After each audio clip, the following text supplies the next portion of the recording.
रोशनी मिजाजों का क्या अजब मुकद्दर है।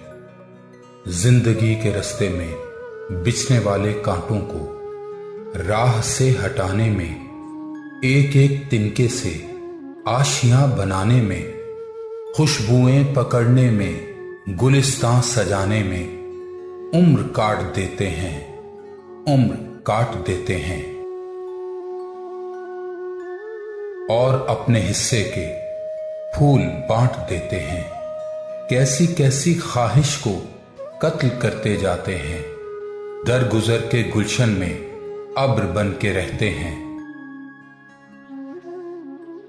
सब्र के समंदर में कश्तियां चलाते हैं।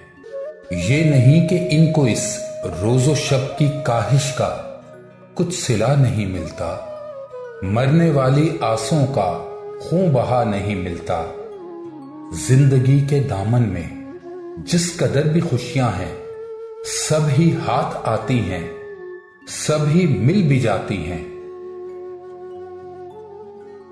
वक्त पर नहीं मिलती, वक्त पर नहीं आती, यानी इनको मेहनत का अज्र मिल तो जाता है, लेकिन इस तरह जैसे कर्ज की रकम कोई किस्त किस्त हो जाए।